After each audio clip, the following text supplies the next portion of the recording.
नमस्कार दोस्तों, एक बार स्वागत है मेरे YouTube channel nice English class में। दोस्तों, आज जो अभी अपना थर्ड ग्रेड का एग्जाम आ रहा है उसके अंदर ये जो आपकी टीचिंग मेथड है बहुत ही इंपॉर्टेंट रोल अदा कर रहे हैं। उसमें क्या है कि आपका चाहे लेवल 1 हो चाहे लेवल 2 इंग्लिश हो, दोनों के अंदर ही आपके ये टीचिंग मेथड आएंगे। तो विद्यार्थियों की मांग पर आज हम एक नया टॉपिक लेके आए हैं टीचिंग मेथड के ऊपर।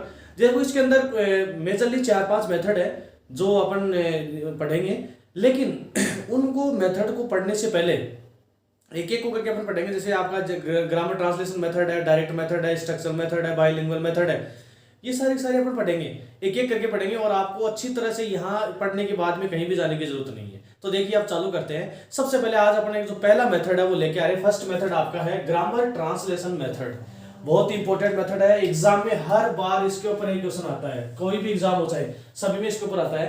तो आज ये शुरू करने से पहले अपन ये समझे कि मेथड क्या होता है। सबसे बड़ी बात है कि मेथड होता क्या है। तो देखिए, दो चीज होती है, एक होता है अप्रोच और एक होता है मेथड।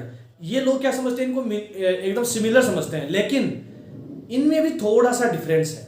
ज्यादा डिफरेंस नहीं, माइनर डिफरेंस है। और वो डिफरेंस क्या है, तो देखिए अप्रोच क्या होता है। अप्रोच एक ऐसा होता है, अप्रोच होता है वो मेथड से बड़ा होता है। पहली बात, अप्रोच का जो एरिया है वो वाइडर होता है देन किससे, मेथड से।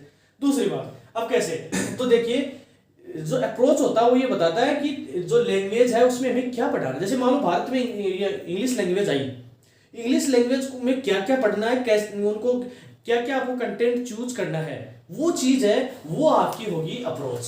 तो अप्रोच क्या होती है, अप्रोच का मतलब होता है कि जो आपकी लैंग्वेज, जिस टारगेट लैंग्वेज को आप सीखना चाहते हो उसकी नेचर क्या है, उसमें क्या क्या कंटेंट आते हैं, तो उसके बारे में अपन जानते हैं। तो और इसका सबसे बेस्ट है कि व्हाट टू टीच, क्या पढ़ाया जाए उस लैंग्वेज में या किसी भी पर्टिकुलर टॉपिक में क्या पढ़ा जाए, वो तो होती है अप्रोच। वो क्या होती है, अप्रोच होती है।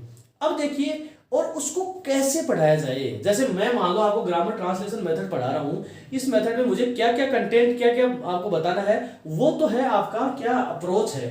लेकिन मैं इसको किस वे में पढ़ाऊं, तो वे ऑफ टीचिंग क्या होता है, मेथड होता है। तो अब आपके डिफरेंस नहीं होना चाहिए, इसमें होता है कि कैसे पढ़ाया जाए। हाउ टू टीच तो होता है मेथड में, यानी इसको कैसे, और कंटेंट चूज करना वो क्या है, अप्रोच है। तो इसमें कंटेंट चूज होता है यानी व्हाट टू टीच, और इसमें होता है कि इसको कैसे पढ़ाया जाए। तो अब अपन बिना डिले किए इसमें चलते हैं अपने जो पहला, जो बहुत इंपॉर्टेंट है, जिसको अपन बोलते हैं ग्रामर ट्रांसलेशन मेथड। जैसे इसके नाम से ही आपको पता है कि इसके अंदर एक तो ग्रामर का सबसे ज्यादा प्रयोग किया जाता है और एक ट्रांसलेशन का। किसका, ट्रांसलेशन का। अब वो कैसे होता है, देखो उसको शुरू करने से पहले अपन मानते हैं कि इसका एग्जाम जो आता है, सबसे पहला कि इसका प्रोपाउंडर यानी इसकी खोज करता है, इसको देने वाला कौन था, तो सबसे पहले दिया था कार्ल क्लोज ने। ये लिखना अच्छी तरह से, कार्ल क्लोज, और इसके साथ एक और था स्टिकर। ये दो आपके देने वाले थे इंग्लिश के कि तो आपके अगर क्वेश्चन आता तो इस पे आया हुआ है कि इसका प्रोपाउंडर कौन है, कार्ल क्लोज। ठीक है। अब सबसे बड़ा अभी क्वेश्चन आया था थोड़ी देर पहले, अभी जो सेकंड ग्रेड की एग्जाम लगी उनमें से आया हुआ है कि ये जो देखो, इसको या तो ओल्ड मेथड भी कहते हैं, क्या कहते हैं, ओल्ड मेथड भी कहते हैं। इसका दूसरा नाम क्या है, क्लासिकल या ट्रेडिशनल मेथड भी कहते हैं। ठीक है, क्योंकि सबसे पुराना है। और इसके अलावा ये अमेरिका में इसको पर्शियन मेथड कहा गया। ये एग्जाम में बहुत सी बार पूछे, तो ये इंपॉर्टेंट है। तो ये क्या होगा कि इसका नाम क्या है, पर्शियन मेथड। समझ आ गया, तो इसके नाम क्या गया, ओल्ड मेथड, क्लासिकल मेथड और पर्शियन मेथड। क्लियर हो गई मेरी बात। अब देखिए आप, तो ये आपको इतनी बात समझ आ गई, इसका प्रोपाउंडर कौन है, इस और इसके नाम क्या क्या है। ठीक है, इतनी बात समझ में आ गई। अब अपन चलते हैं कि इसकी विशेषताएं क्या होती हैं, इस मेथड की विशेषताएं क्या है। देखो, इसकी सबसे बड़ी विशेषता यही है कि इसके अंदर क्या किया जाता है, इसके अंदर आपका ट्रांसलेशन किया जाता है। यानी इसका मतलब क्या हुआ कि जो भी टारगेट लैंग्वेज, जैसे अपनी टारगेट लैंग्वेज क्या है, इंग्लिश है, अपन को इंग्लिश सीखनी है, तो इंग्लिश सीखने के लिए इसमें क्या किया जाता है कि इंग्लिश को किस में अनुवाद किया जाता है। जैसे अपनी मातृभाषा क्या है, हिंदी, तो अपन उसको किस में ट्रांसलेट करते हैं, हिंदी में करते हैं। और ये सबसे पहले मेथड अपनाया गया था, आज अपने इंडिया में आज भी ये मेथड अपनाया जा रहा है, क्योंकि लगभग जो अभी अपनी स्कूलें चल रही हैं उनमें सब में यही मेथड अपनाया जा रहा है कि पहले बच्चों को हिंदी अनुवाद सिखाओ, उसका हिंदी अनुवाद कराओ और उसके बाद में आगे बात सिखाओ। तो इसमें क्या क्या इसकी कैरेक्टरिस्टिक होती हैं, क्या क्या इसकी विशेषताएं होती हैं, तो ध्यान से देखिए आप। सबसे पहले जो मैंने अभी बताया था आपको, in this method mother tongue is used. सबसे बड़ी बात एक ही है, क्योंकि इसके अंदर क्या यूज किया जाता है, मदर टंग का, यानी मातृभाषा का इसके अंदर यूज किया जाता है। कोई भी कॉन्सेप्ट आपको समझानी है, कोई भी शब्द आपको समझाना है बच्चे को, तो डायरेक्ट कैसे, जैसे मान लीजिए कि एक बच्चा है, उसको अपन को ये समझाना है कि टेम्पल क्या होता है। अब टेम्पल अगर उसको डायरेक्ट समझाएंगे तो अपन एक पिक्चर बनाएंगे कि टेम्पल एक ऐसी चीज होती है, लेकिन अपन उसको कहते हैं कि टेम्पल का मतलब क्या होता है, बच्चों अपन हिंदी में बताते हैं उसको मंदिर। अब वो मंदिर का नाम लेते तुरंत समझ जाता है, उसकी पिक्चर बन जाती है, अरे यार मंदिर तो मेरे गांव में है ना, मेरे घर के पास ही है मंदिर, इसका मतलब उसको टेम्पल कहते हैं, तो वो समझ जाता है। तो इसलिए इसमें इजी भी है, क्योंकि आप हिंदी में, क्योंकि वो हिंदी में वो शब्द उसके हमेशा सामने आते हैं, घर पे सामने रूबरू होता है। जैसे अपन ने कह दिया उसको बफेलो, अब उसको बफेलो को वैसे पता नहीं है, लेकिन उसको कहा भैंस, तो तुरंत समझ जाता है कि हाँ भैंस, उसको तो मैं रोज ही देखता हूँ। तो वही बात है कि इसके अंदर सबसे पहले शब्द का ट्रांसलेशन किया जाता है, वर्ड टू वर्ड ट्रांसलेशन बच्चों को समझाते हैं। अपन जैसे कहते हैं ना Ram is a good boy, तो अपन उसको उनको समझाते हैं कि राम इज मीन्स है, गुड मीन्स अच्छा, बॉय मीन्स लड़का। तो एक एक शब्द का ट्रांसलेशन करते हैं, उसको हिंदी में समझाते हैं। इसलिए इसकी सबसे बड़ी विशेषता क्या है कि इसके अंदर मदर टंग यूज की जाती है। क्या यूज की जाती है? मदर टंग यूज की जाती है। Much vocabulary is taught in the form of isolated words. Isolated words का अभी मैंने बताया था, आइसोलेटेड मतलब उसके समानार्थी। ये जैसे मान लिया आपने कहा सक्सेस, सक्सेस का तो अपन बच्चों को बताएंगे सक्सेस का मतलब क्या बताते हैं, सफलता। अब जैसे इंग्लिश पढ़ाते हैं अपन, सबसे पहले अपन बच्चों को बताते हैं कि जैसे मान लो कि मैंने कहा बच्चों को ऑपोजिट वर्ड्स, तो वो समझते नहीं कि ऑपोजिट वर्ड क्या होते हैं, तो फिर उनको समझा जाता है कि हिंदी में आप विलोम शब्द जानते हो, हाँ सर विलोम शब्द हम जानते हैं, तो वो तुरंत समझ गए। इसका मतलब अपन इंग्लिश के साथ साथ उसका हिंदी अर्थ बताते चलते हैं, इंग्लिश वाले वर्ड का हिंदी अर्थ बताते चलते हैं, जिससे उनके अंदर मीनिंग ज्यादा याद हो जाती है। क्योंकि अपन एक एक बताते हैं, उनको हिंदी बताते हैं, वो बच्चे याद करते जाते हैं और उनकी वोकेबुलरी है वो बढ़ती जाती है। इसके बाद में देखो सबसे इंपॉर्टेंट है, एग्जाम में कई बार पूछ लिया गया है, अभी ध्यान रखना, आपके भी आ सकता है कि the text book occupy an important place in this method. सबसे पहले इसका मतलब ही क्या है कि अगर आपका जो ग्रामर ट्रांसलेशन मेथड है उसके अंदर टेक्स्ट बुक अगर नहीं है तो आप बच्चों को पढ़ा नहीं सकते। अरे अपने सिस्टम क्या चल रहा है, अपने पाठ्य पुस्तक होती है, टेक्स्ट बुक होती है, उसी में से अपन क्या करते हैं, चलो बच्चों ये पाठ निकालो आज, और इसमें एक एक लाइन अपन पढ़ते हैं, उनका हिंदी अर्थ उन बच्चों को बताते हैं ना। तो इसलिए इसमें सबसे इंपॉर्टेंट रोल किसका होता है, टेक्स्ट बुक का होता है। क्योंकि टीचर के पास अगर कोई हथियार है तो वो क्या है, टेक्स्ट बुक है। क्या है? टेक्स्ट बुक है। तो ये बहुत इंपॉर्टेंट है कि ये आरपीएससी में आया हुआ है, ये मैंने जो आपको लिखे सारे ऐसे के ऐसे कथन, ऐसे के ऐसे सेंटेंस आपके आरपीएससी में आए हुए हैं, तो इसे ध्यान से देखना। The text book occupies an important place in this method। तो टेक्स्ट बुक का सबसे इंपॉर्टेंट रोल होता है। इसके बाद में अगला है ग्रामर इज टॉट डिडक्टिवली। देखो दो होता है, एक तो इंडक्टिव और डिडक्टिव। तो डिडक्टिव का मतलब जो अपन क्या करते हैं, सबसे पहले उनको क्या करते हैं, रूल बताते हैं। जैसे मान लो अपन को क्या बनाना है, अभी प्लूरल बनाना है, तो अपन ऐसे करते हैं ना कि जिसके लास्ट में वाई आता है उसके पहले अगर कॉन्सोनेंट हो तो क्या लगेगा, आईएस लगेगा। ऐसे बच्चों को रूल बताते हैं अपन, और उसके बाद उसका उदाहरण देते हैं। जैसे मैंने कहा कि जैसे मान लो सिटी है, तो बेटा इसका प्लूरल कैसे बनाएंगे, तो उनको कहेंगे देखो यार इसके लास्ट में वाई है, वाई से पहले अगर कॉन्सोनेंट आता है तो उसमें आईईएस ऐड होता है, तो क्या बन जाएगा इसका CITIES। तो ये अपन क्या करते हैं, उनको पहले रूल सिखाते हैं, उसका नियम सिखाते हैं, और नियम सिखाने के बाद एग्जांपल देते हैं। तो वो क्या होता है, वो होता है डिडक्टिव मेथड। ठीक है। इसके बाद में उनको जनरल बातें बता के अपन पर्टिकुलर में जाते हैं, और थ्योरी टू प्रैक्टिकल। आजकल जो क्या हो रहा है, डायरेक्ट मेथड, जो आगे मेथड आई है उनमें क्या होता है कि पहले प्रैक्टिकल करो, उसके बाद में उसकी थ्योरी समझो। लेकिन इसमें क्या था कि पहले उनको रटाओ, और रटाने के बाद में उनको बताओ कि ये ऐसे होता है। इसलिए इसका सबसे मेन काम क्या था कि पहले रूल बताओ, उस चीज के बारे में उसका नियम बताओ, और नियम के बाद उसको प्रैक्टिकल करवाओ। तो ये भी बहुत इंपॉर्टेंट है। इसमें ग्रामर है वो डिडक्टिवली पढ़ाई जाती है, और ग्रामर का सबसे ज्यादा उपयोग किया जाता है इसमें। और इसकी सबसे बड़ी विशेषता क्या है कि इसमें ग्रामर है वो अलग से पढ़ाई जाती है। बाकी जो मेथड होते हैं उनमें ग्रामर अलग से नहीं पढ़ाई जाती। इसी में जैसे अपने देखो सिलेबस में देखो ग्रामर अलग होती है। तो ग्रामर ट्रांसलेशन मेथड की सबसे बड़ी विशेषता ये है कि उसके अंदर ग्रामर अलग से पढ़ाई जाती है। ठीक है। इसके बाद में देखिए much stress on reading and writing. ये आरबीसी में पूछा गया है कि इसके अंदर सबसे ज्यादा स्ट्रेस किसके अंदर होता है। तो अपनी जो 4 स्किल्स होती है LSRW, 4 स्किल्स होती है ना LSRW के अंदर, तो सबसे पहले इसके अंदर क्या होता है, R और W दो ही पे जोड़ दिया जाता है। क्या करते हैं अपन बच्चों को रीडिंग करवाते हैं और लिखवाते हैं। बस क्या करते हैं बच्चों, आपने हिंदी अनुवाद बताया उनको रीडिंग अपने की, उनको हिंदी अनुवाद बताया, उन्होंने सुन लिया, यानी रीडिंग कर ली उन्होंने, उसकी बस सुनते भी नहीं है, उनका ध्यान सुनने में नहीं रहता है, सिर्फ पढ़ने में रहता है कि हाँ सर बता रहे हैं तो ये ठीक है, और उसके बाद वो होमवर्क कर लेते हैं। तो इसके अंदर ध्यान रखना कि इसके अंदर सबसे ज्यादा स्ट्रेस रीडिंग और राइटिंग पे ही दिया जाता है। इसके बाद में ये कई बार पूछ लिया गया, आपके सामने भी आ सकता है कि इसकी यूनिट ऑफ टीचिंग यानी पढ़ाने का जो इकाई है वो क्या है। अभी मैंने बताया था कि आपको वर्ड टू वर्ड, शब्द से शब्द का ट्रांसलेशन करते हैं अपन, तो इसका मतलब इसकी यूनिट ऑफ टीचिंग क्या है, वर्ड है। ये याद रखना, आरबीएससी ने कई बार पूछ सकी है और आपके भी आ सकता है। तो इसकी जो पढ़ाने की इकाई है वो है वर्ड।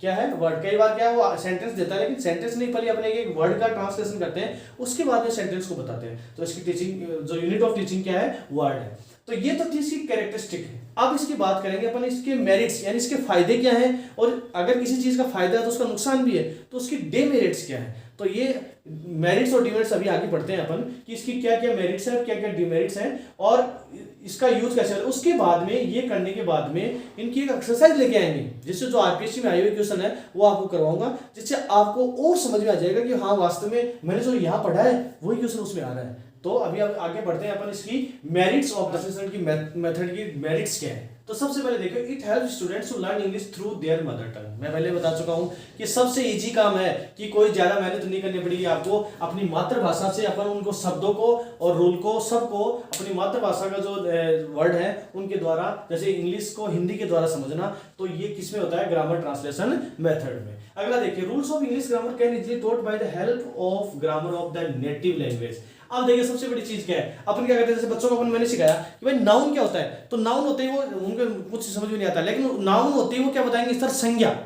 तो वो संज्ञा कहां से आई, वो ग्रामर किसकी आई, हिंदी वाली आई। तो अपन हिंदी की ग्रामर में कुछ रूल ऐसे होते हैं जो उनके आधार पर किसको सीखते हैं, अंग्रेजी वाले को सीखते हैं। तो सबसे बड़ा इसमें फायदा यही है कि अपनी जो नेटिव लैंग्वेज है उस ग्रामर से जोड़ के हम इसकी ग्रामर को पढ़ सकते हैं। और यही विडंबना आज अपने इंडिया में सबसे बड़ी, क्योंकि अपन इंग्लिश का कचरा कर देते हैं उस हिंदी को मिला मिला करके, और इस वजह से आज अपन को इंग्लिश सही नहीं आती। तो इसलिए क्या होता है, लेकिन बस बात यह कि अपन सीख सकते हैं। तो सबसे पहली बात क्या हुई कि इस नेटिव लैंग्वेज की ग्रामर की सहायता से अपन इंग्लिश को सीख सकते हैं। इसके बाद में ट्रांसलेशन प्रैक्टिस। ट्रांसलेशन प्रैक्टिस का मतलब होता है कि ये जो ट्रांसलेशन है उसको करने की, यानी हिंदी से अंग्रेजी को और अंग्रेजी से हिंदी करने की ट्रांसलेशन की जो कला है, आर्ट है, उसको डेवलप करती है। क्यों करती है, क्योंकि इसमें सिखाते हैं, ट्रांसलेशन करना सिखाते हैं, इसलिए इसका सबसे बड़ा फायदा है कि बच्चा ट्रांसलेट करके उसको सीख सकता है। इसके बाद में ये आपका देखिए, this method requires less teaching ads. अरे भाई एक बात बताओ, अगर मान लीजिए कि आपको ऐसा कुछ देना है कि बच्चे को अपने इंग्लिश में सिखाएं, सबसे पहले कैसे, जैसे कि बच्चा ये जानता है कि अपन किसी एक अभ्यारण्य की बात कर रहे हैं, सेंचुरीज की बात कर रहे हैं, सेंचुरीज होती है उसकी बात कर रहे हैं। अब अभ्यारण्य को बच्चे को पहले अपन समझाते हैं, अभ्यारण्य क्योंकि यार जैसे जंगल होता है, उस जंगल के अंदर वो ऐसे अपन जो जीव जंतु होते हैं उनको सुरक्षित रखने के लिए बनाते हैं, तो वो समझ जाएगा, हिंदी वाला तुरंत समझ जाएगा। लेकिन उसको जब आप सेंचुरी बोलोगे तो उसके कुछ समझ में नहीं आएगा, लेकिन उसको हिंदी से समझा दिया अपन ने। ऐसे जैसे मान लीजिए कि आपका जैसे ग्लोब है, अब ग्लोब को आपने, ग्लोब वाले को क्या किया, ग्लोब को आपने हिंदी में और उसको बता दिया कि भाई ये ग्लोब होता है, तो वो आराम से समझ जाएगा कि ये ग्लोब होता है। ऐसे ही मान लीजिए कि आप ऐसा कुछ अपने ऐसी कुछ चीज लेके आते हैं और वो चीज इंग्लिश में अगर उसको बताते हैं तो उस बच्चे के समझ में नहीं आता है। कैसे नहीं आता, जैसे मिल्क है, अब उस बच्चे को समझ में नहीं है कि मिल्क क्या होता है, लेकिन आपने कहा दूध, तो तुरंत समझ में आ गया। इसलिए क्या हो गया कि उसको टीचिंग एड्स की, यानी अगर अपन और कोई चीज भी सिखाना चाहते हैं तो अगर अंग्रेजी में उसका अर्थ बताएंगे तो उसको समझ में नहीं आएगा, लेकिन अगर उसको हिंदी बताएं, क्योंकि वो रोज वो चीज देखता है, तो वो उससे तुरंत समझ में आ जाएगा। इसलिए अगर ये चीज एड्स की जरूरत नहीं, क्योंकि इसे अपन को सेम टाइम और एनर्जी, ज्यादा टाइम खर्च नहीं करना पड़ता। क्योंकि अगर ऐसी कोई कॉन्सेप्ट लेके आएंगे, मान लीजिए कि अपन ऐसी कोई कॉन्सेप्ट लेके आए जो बच्चे जानते नहीं है, उसको अंग्रेजी में समझना चाहते हैं, तो अपन को उसका टीचिंग एड दिखाना पड़ेगा, उसका पोस्टर दिखाना पड़ेगा कि इसमें ऐसे हो रहा है, इसमें ऐसा हो रहा है। लेकिन अगर उसी चीज को अपन हिंदी में बताएंगे, जैसे मान लो किसी अखबार वाले फैक्ट्री का बताना है कि, तो उसको बताएंगे तो बच्चों को फिर करना पड़ेगा, ऐसे ये जाता है, ये ऐसे होता है, तो क्या करेंगे, वो समझ नहीं पाए। अंग्रेजी में बताएंगे कि ऐसे स्लोप होता है, फिर उसको ऐसे प्रिंटिंग होता है, तो वो समझ ही नहीं पाएगा। लेकिन अगर उसको हिंदी बताएंगे, भाई ऐसी मशीन होती है, उसके अंदर ऐसे गया और ऐसे ऊपर वो एक एक छत्ता हुआ और उसे बाहर आ गया, तो हिंदी में समझाते हुए बच्चा समझ जाएगा। तो इसलिए उसमें अपना टाइम और एनर्जी बचती है। फिर यूजफुल, और अपने इंडिया में आपको पता जनसंख्या वैसे ही जाता है, क्लासेस और क्राउडेड होती है, बहुत बड़ी बड़ी क्लासेस होती हैं, उसमें एक एक बच्चे को अगर ऐसे सिखाएंगे अपन और मेथड से तो सक्सेसफुल नहीं होता है। या सीधा मेथड ट्रांसलेशन करें और बच्चों को सिखाएं, तो ये ओवर क्राउडेड क्लासेस के लिए सबसे इंपॉर्टेंट है, सबसे बेस्ट है।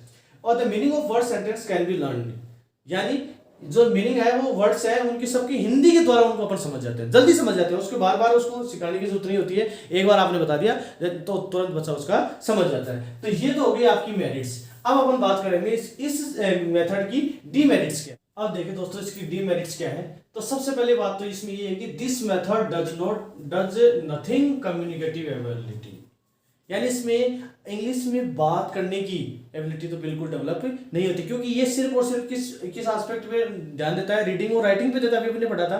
तो इसलिए सबसे बड़ा दोस्त तो ये कि इसमें बच्चा बोल नहीं सकता, क्या नहीं कर सकता, बोल नहीं सकता। इसके बाद में देखिए, it does not provide equal stress on four language. अभी अपने बात की थी कि जो अपनी लैंग्वेज स्किल्स होती है LSRW, उसके अंदर वो सिर्फ दो पे ही करता है, और वो कौन सी है आपकी रीडिंग और राइटिंग, इसमें दो पे करता है। बाकी जो लिसनिंग और स्पीकिंग है तो बहुत ही इंपॉर्टेंट है, उनके ऊपर ये ध्यान नहीं देता, तो इसकी सबसे बड़ी कमजोरी है। इसके बाद में it totally neglect of spoken language.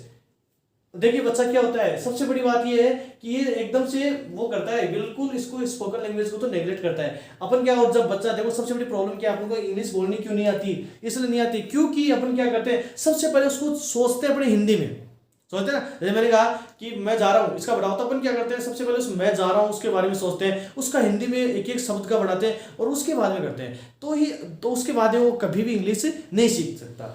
तो और ये अपनी जो इंग्लिश ये कहती है कि आपकी जो डायरेक्ट मेथड आएगा भी आगे, वो क्या कहता है, डायरेक्ट उसी लैंग्वेज में सोचो, एक बार आपको जोर आएगा लेकिन बाद में एकदम आप परफेक्ट हो जाओगे। लेकिन यहाँ क्या करते हैं अपन, उसको ट्रांसलेशन के माध्यम से करते हैं, जिससे कभी भी अपन जो स्पोकन लैंग्वेज है, यानी जो टारगेट लैंग्वेज है, उसको स्पीक नहीं कर सकते, कभी उसको बोल नहीं सकते, क्योंकि हमारी झिझक इसलिए रहती है क्योंकि पहले उसको हिंदी में सोचते हैं और फिर उसको इंग्लिश में बोलते हैं। तो ये सबसे बड़ा इसकी डिमेरिट है, इसकी सबसे बड़ी कमजोरी है। इसके बाद it pays little attention to pronunciation.